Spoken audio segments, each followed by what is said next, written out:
I never imagined I'd find myself protecting my own groceries from a grown woman, yet there I stood on my front porch, holding 4 bags of food I'd worked hard to buy, when she suddenly showed up. Karen Miller, the self-proclaimed ruler of our Homeowners Association, marched straight up my walkway, her gaze fixed intently on my shopping bags, as if she'd spotted easy prey. "That's far too much food for a single person living alone," she declared in a sharp, accusing voice, her hand already stretching toward the handles of my eco-friendly bags. "My kids need to eat more than you do. This is downright selfish." I pulled back, gripping the bags more firmly. "Excuse me, these are groceries that I purchased myself. I'm not handing them over to you."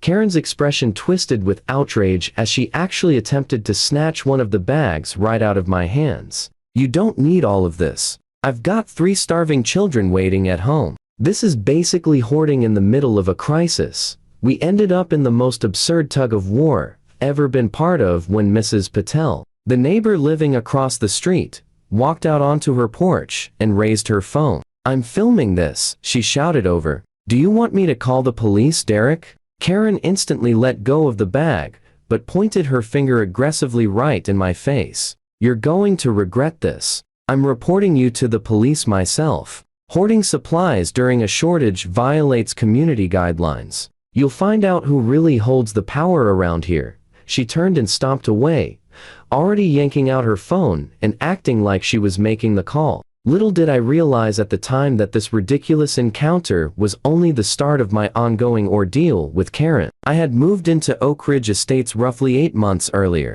attracted by the neatly kept homes and the calm suburban vibe. Sure, there was a homeowners association, but I assumed that simply meant attractive landscaping and shared swimming pools. As a software developer who mostly works remotely, I generally keep to myself. The ideal neighbor, in other words, quiet, reliable, and non-invasive. For the initial few months, life was perfectly serene. I went to just one HOA meeting, where I first encountered Karen Miller, the association's president. She wore that specific type of smile that didn't quite warm her eyes while she questioned me about my job, whether I intended to start a family in the neighborhood anytime soon, and if I fully grasped the high standards that Oak Ridge Estates upheld. I probably should have spotted the red flags back then, but I simply nodded courteously and returned to my peaceful routine. That arrangement held up well until 3 weeks ago, when a powerful storm took out electricity throughout the area and threw supply lines into chaos.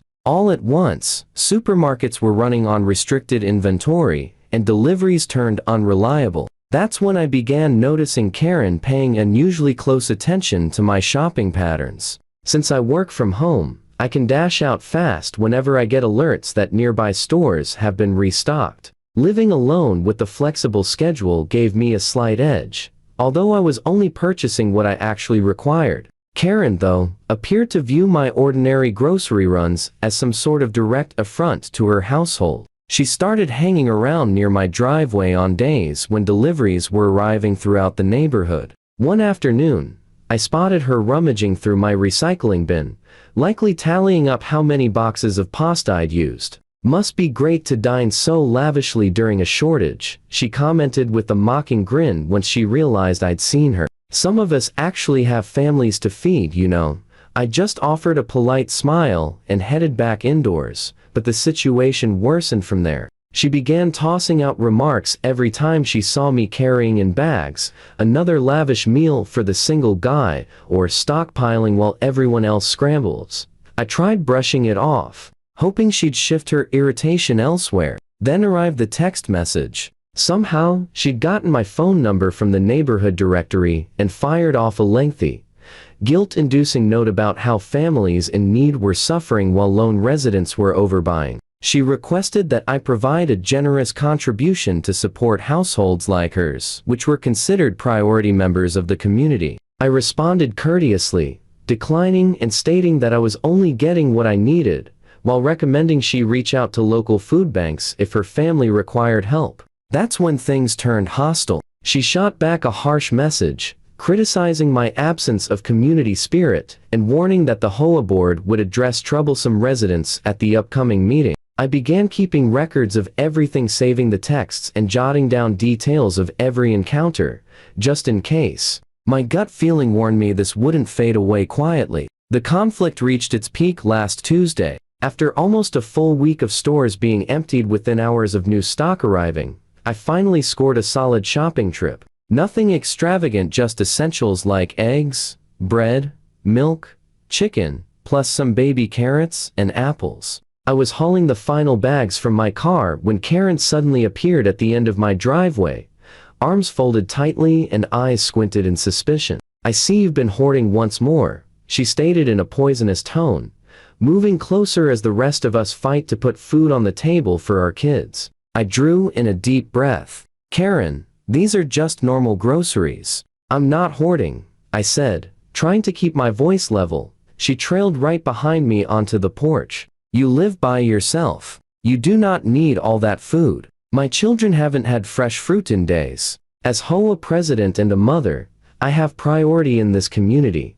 I get that stores are running low right now, but these are my groceries," I repeated, more firmly this time. "I'm happy to tell you when the stores restock if that helps. Information doesn't put food in my kids' mouths," she snapped, her voice climbing. "I need those groceries. You're being selfish, and you're breaching the community spirit clause of the HOA covenants."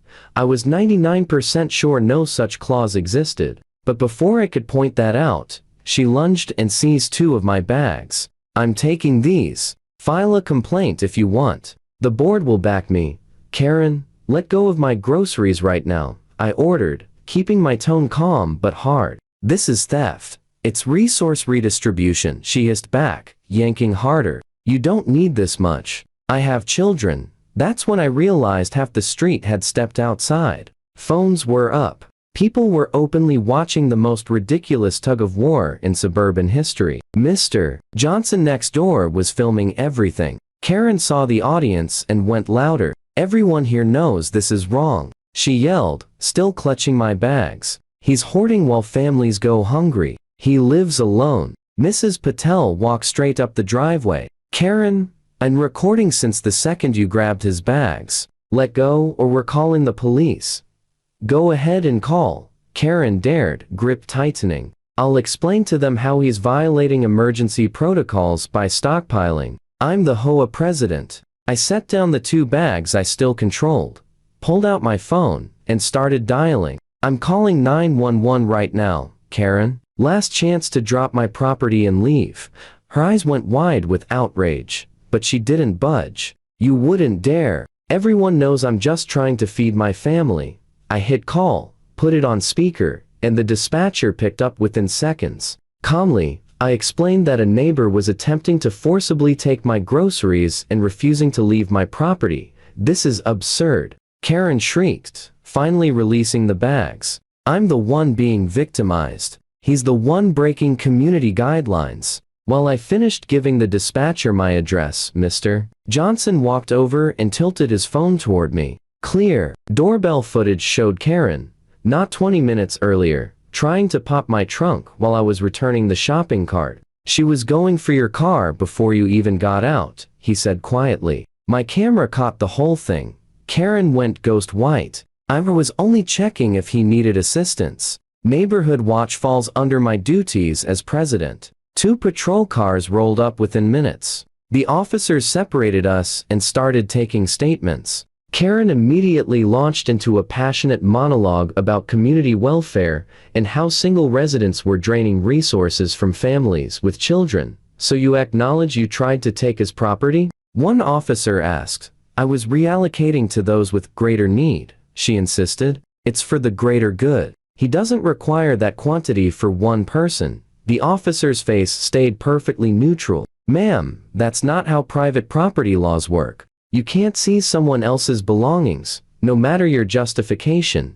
"But I'm the HOA president," she protested, as though the title came with diplomatic immunity. "HOA presidents don't have legal authority to take personal property," he replied. "And according to this footage, you also attempted to enter his locked vehicle without permission." "I was just checking." Her voice cracked into a shrill whine. "This is completely unjust. I have children." The officers spoke quietly to each other for a moment, then faced her again. "Ma'am, based on the video evidence and multiple witness statements, you're under arrest for attempted theft and harassment."